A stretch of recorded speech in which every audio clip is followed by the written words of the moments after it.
Hello. Are you going to say hi? Today's video, you will see the Universal Studio Tour and merch. Yeah, and merch that they sell that's kind of related to the studio tour. Let's go. We are going on the studio tour.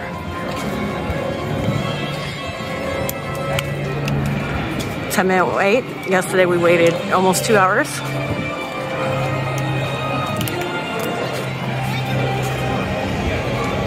Jimmy Fallon is hosting it.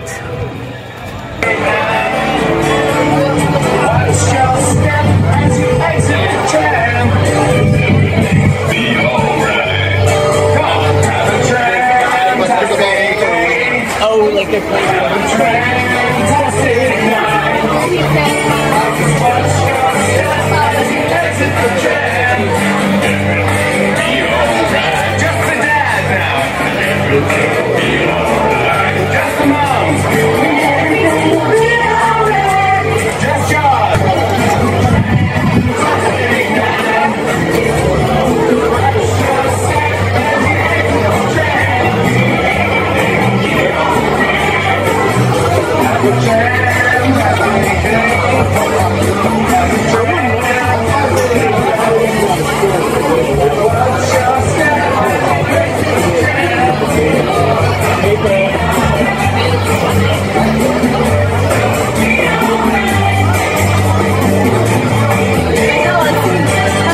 You do have to grab 3D glasses for the studio tour.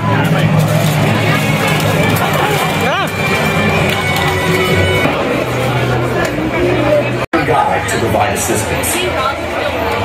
We can't emphasize strongly enough how important this is. Remain seated and inside the tram at all times while on the tour. We appreciate your cooperation. Everybody that's on the boarding line, just stay on your numbered star. Our studio tour ambassadors will let us know if this will be the tram we are going to take.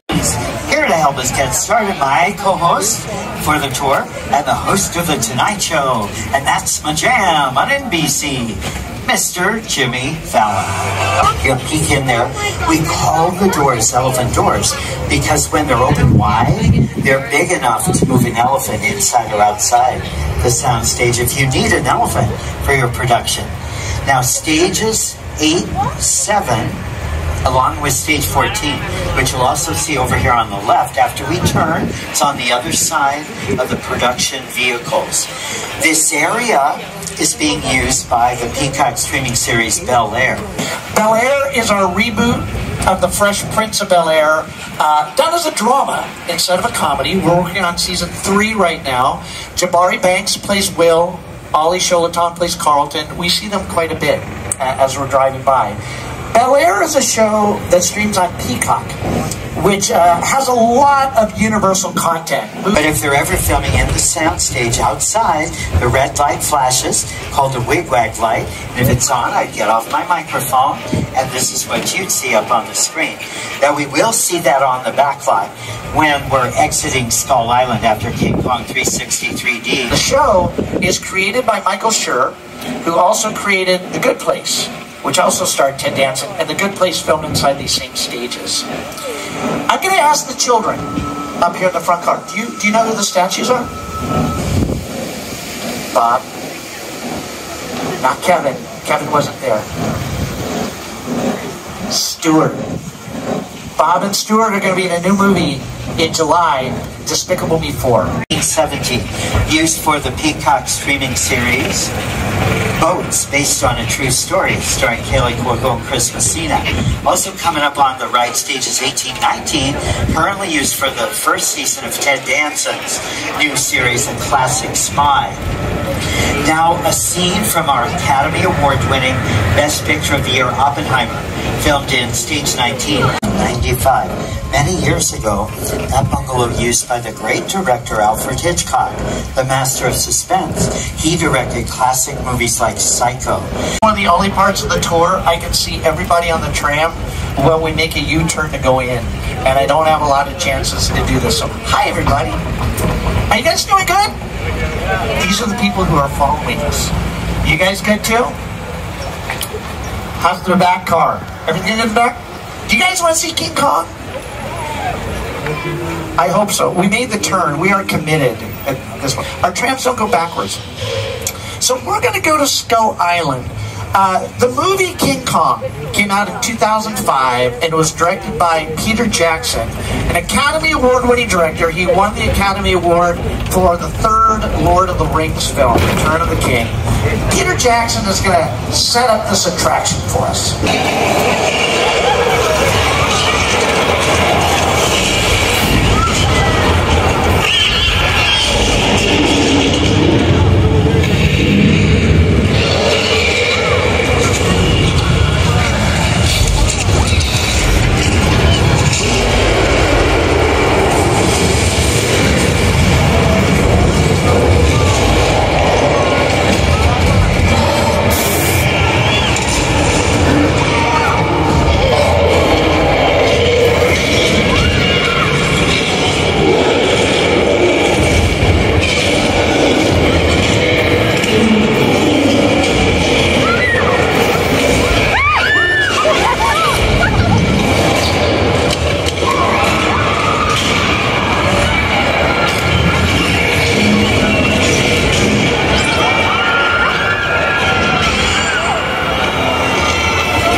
Thanks for your patience. We're in that quiet zone. Our tour's about halfway through. How about that? Just going to remind everyone, please remain seated during the entire tour. Our studio is private property. At any time during the tour, you drop your phone. Just cannot wait to use the restroom. Pull the red cord to get my attention. I will be back to assist you as soon as it is safe to do so. But do remain seated. Thank you so much for doing that. Well, that quiet zone brought us to our historic Little Europe. Famous for where we created the monster movies many years ago, starting in the silent days. Who can forget 1923's The Hunchback of Notre Dame, or 1925's The Phantom of the Opera. Those two silent films starred the legendary Lon Chaney. With the advent of sound in the making of movies, we did Dracula with Bela Lugosi and Frankenstein, starring Boris Karloff. Now, around the corner here on the right, there's a plaza. You'll see a lot of folks there. This plaza is where that Frankenstein monster first appeared to the townspeople back in the classic 1931 film. A little more recently, Little Europe became the afterlife for the NBC comedy The Good Place, starring Ted Danson and Kristen Bell. Little Europe's been here since our studio's been out here in Southern California since about 1914. Studio founded, incorporated 1912 by Carl Laemmle, who you see on the screen. All right, Little Europe here a long time. Okay, look to the left. Look at that modern day house. Practical set. We film indoors, outdoors. House you saw in a recent State Farm commercial with Arnold Schwarzenegger, where Arnold is a good neighbor. That house has only been here about 14 years. You're just going to stir things up here. That I am.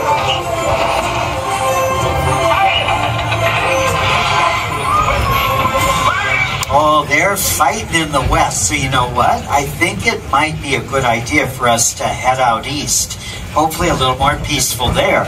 We're going to go to Amity Island, a small New England town terrorized by that shark in one of our biggest hits ever, Steven Spielberg's Jaws. Remember to please stay seated. Over on your right, we caught a shark. That makes a wonderful photograph. And notice how peaceful it is right now here at Amity Island. They still don't want us to reopen the beach because there's another shark, and it's a bigger shark than that one still lurking in the water, and we haven't captured it yet. So somewhere out in the water, there's a scuba diver looking for the second shark. He's probably near the boat somewhere. Oh, there he is. Hey, mister! Have you found the second shark? Are you all right? The shark ate him. Yay! This is a very old dock that we're driving across, and it's not very sturdy. So everybody please remain seated while we stop behind these barrels that are filled with gasoline.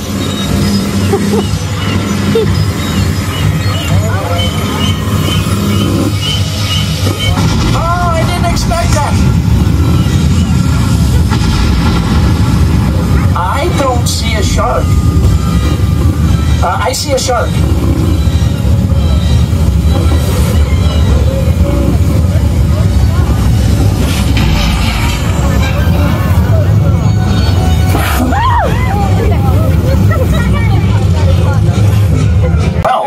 On the first day of filming, one of the mechanical sharks sank to the bottom of the Atlantic Ocean.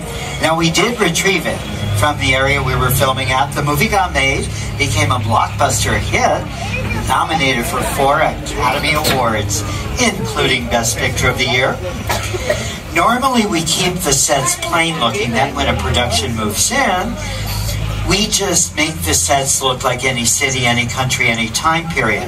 But you can see a few things have been added. Some foliage, props around this to really give you the sense that you're back at Amity Island. Oh, practical sets, built so you film indoors, outdoors. Another great example of a practical set on the right, also a house. On the screen, some of the productions that filmed at the house.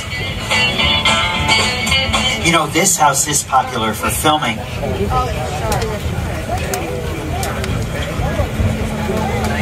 Now, right around this corner, you're going to see in front of us our official scale replica of LA's most iconic landmark, the Hollywood sign. Well, now, look also on the hill to the right side, you see one of the most iconic sets in Hollywood, the Psycho House. Oh, there he is.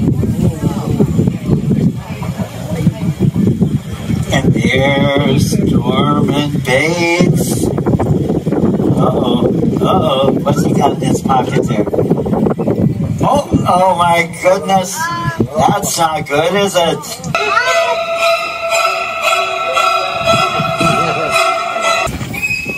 Norman, don't walk towards the tram with the knife. Norman, don't do what you're thinking of doing. Don't stab the right behind Norman's home. This airplane crash set was built for the filming of War of the Worlds, a Paramount film directed by Steven Spielberg. And the log cabin on the left side of the tram, that was built for the comedy The Great Outdoors with John Candy, Dan Aykroyd, and Annette Bening. One of the first movies that Annette Bening starred in. She was just nominated for an Academy Award this year for her performance in Nyad. Here's the log cabin in The Great Outdoors.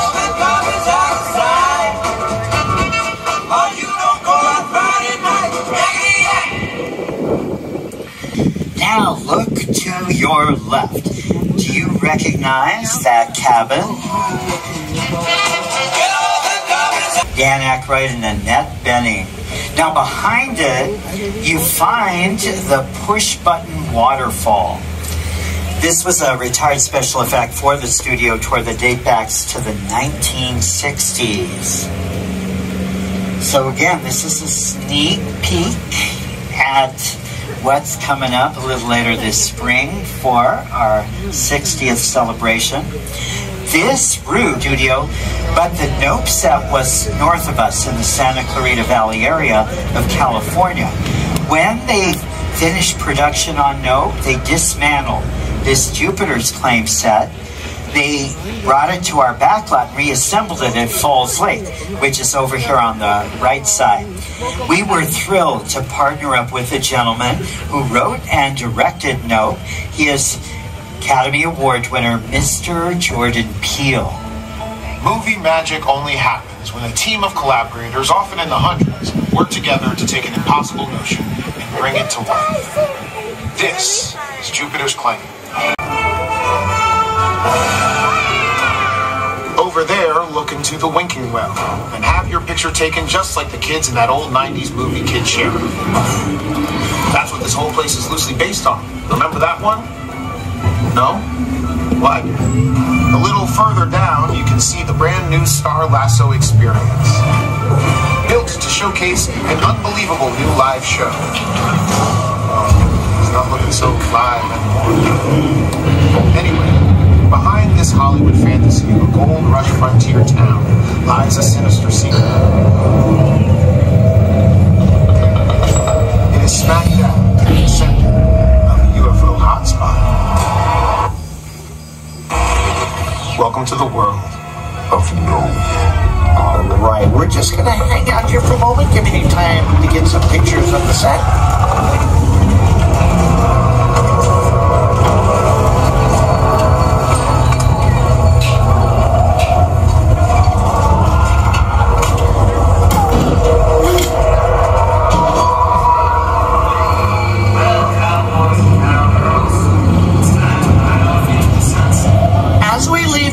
Claim.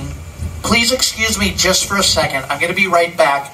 Everybody, please remain seated while I make this quick announcement. Security, we're leaving the last set on the back lot. Are we clear to come in? Look, this might be more serious than I thought. What just happened? Hey, you're cutting out. This is a secure line. Who are you? Oh. One, there's a high-value witness from the Federal Protection Program aboard your vehicle. And two, international crime syndicate led by Owen Shaw is holding in on this vehicle to take that witness out. Shaw's ruthless as they come. He'll stop at nothing to eliminate his target. Every living soul on this vehicle is in serious danger. Other than that, enjoy the ride. They have Jaws merch. Sorry, jars. Oh, look. You can get the Broxa briefs. 22.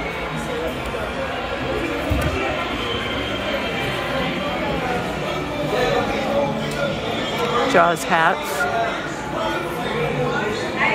You're gonna need a bigger boat.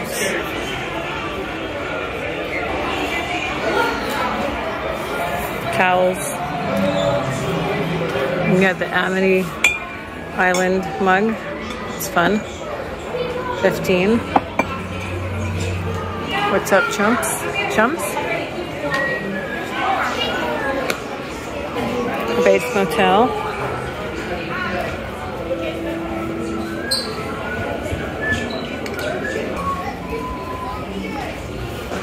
This is very small, like kind of like a vintage coffee cup. That's fun. 13 bucks.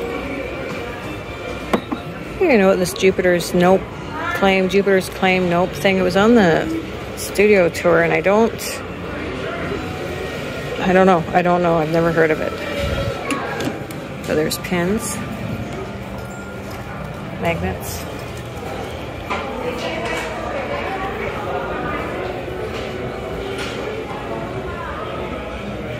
Like, I don't even know if it's a TV show or a movie. I think I'm gonna look into that. King Kong merch.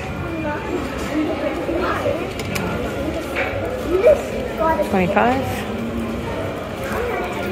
Fast and Furious. All right, Zoe. What did you think of the studio tour? They lied. How did they lie? Wasn't it like a 40-minute wait and took like an hour and a half? Yeah. It was supposed to take... It was hot. It was very hot. Usually times at Universal are pretty accurate, and actually I find that sometimes they're less than what it actually says the wait is, but this time it said 45 minutes, and it took an hour and a half. It was almost painful. And then we took it twice, and the second time we took it, it said it was only going to be 10 minutes, and it was more like half an hour. So I don't know if they were just having an off day or if the times for the studio tour is always off or not, but a little bit of a complaint there. Another thing is that they said the studio tour was going to take, I think, an hour. 45 minutes, they said. And whatever it was that they said it was going to take, it was at least 10 to 15 minutes shorter than they said it was. With that said, what did you think? Like, taking all of that away, like the wait times and stuff, what did you think of I liked it. It was interesting, really. Like, I don't know what I want to be in the future, but I'm thinking something like acting, and it was kind of cool to see, like, the studios and things like that. And sets and stuff, and just the different things they do. I think it's cool. I thought it was pretty cool where they were setting up that set, that New York scene. Yeah. And you could see, like, they had all the cars lined up, and yeah, that's definitely interesting and neat. Jaws is always fun. I've been on the studio tour a few times, and it's always been one of my favorite attractions at Universal Studios. I don't know if they're like in transition of making it better or different or whatever it is, but I found it lacking. And like, I realize they also have to remove stuff and like put new stuff on and all that kind of stuff. Like, I get that. But like the earthquake, they got rid of the earthquakes. I don't know what that is. It was like, it was so cool. Like, it looked like you were in a live earthquake. They got rid of the flash flood. That was also one of my favorites. And they got rid of that.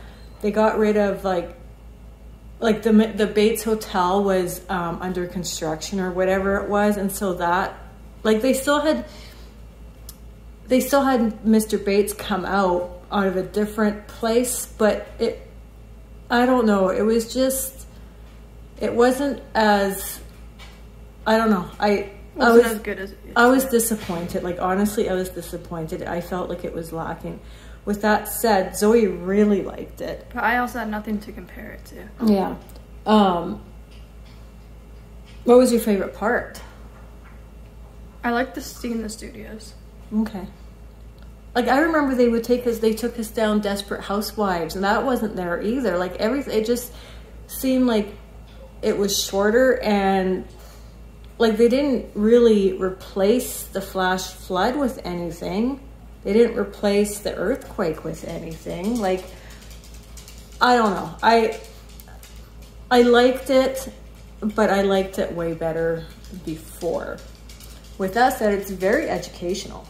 Like, I liked it a lot. Yeah, you learn a lot, and it is pretty neat to see all the different sets, and you know, oh, this studio, this was filmed in that studio,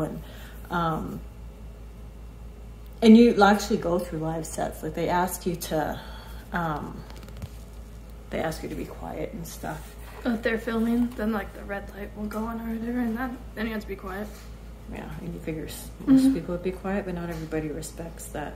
I don't know if it's just they don't understand or they don't listen or they don't care, but yeah, I don't know. It was good. Like, I'm not complaining about it or anything, but I liked it better before. Like, they used to have a bridge that you would cross, and it would it would pretend to break or whatever. That was gone. Like, yeah, that does sound cool. Yeah, like, they had all of this really cool stuff, and now all of a sudden, like, it's all gone. You used to go through like Dr. Seuss Land. Yeah. Yeah, like, I don't know. And like I said, I don't know if they're in the middle of like transitioning, because I know they're doing like some sort of anniversary thing. Like, maybe that's why, and we weren't there at the right time. But yeah, I felt it was lacking, but that's okay. The Jaws part was fun. I always liked the Jaws. At least they didn't remove that. You weren't expecting him to come. I didn't know anything about it. Yeah. I haven't even watched the movie, so. Neither have I. I will say it helps if you know some of the movies. The King Kong was okay. The King Kong part was okay. The Fast and Furious was... I've seen King Kong so many times. They like have that exact same animation, and I don't know like where I was seeing it so much. I've just like it's in my memory. In Universal Studios Orlando, they have the King Kong ride, and it's basically the same thing. So that's probably why. With that said, it is a nice way to take a break if you want to rest your feet for 45 minutes and after standing in line for an hour and a half. Yeah, I don't know. Like I said, I don't know what went wrong there, but it was pretty painful. Like, it was hot outside and there wasn't much shade, hey? Like, in that lineup, and there wasn't much going on in that lineup. You know how queues usually are... They're like interactive. Yeah, like they had screens with... They just showed the movies. Stats and stuff, but yeah, it was long. I was starting to get cranky, and I think everybody, our whole party was starting to get kind of cranky, and I'm usually pretty patient when it comes to that stuff, but it was getting a little ridiculous. But yeah, the guide was good. He was good. Both were good. We had 2 different guides, and they were good, and yeah, it was good. It was just different than from what I was used to. They didn't seem to have as much as they usually do, but you know, that's the way it is. Life goes on. First world problems, right? That's it. And? Oh yeah, that's the end of the road for us. And? Oh, we'll catch you later.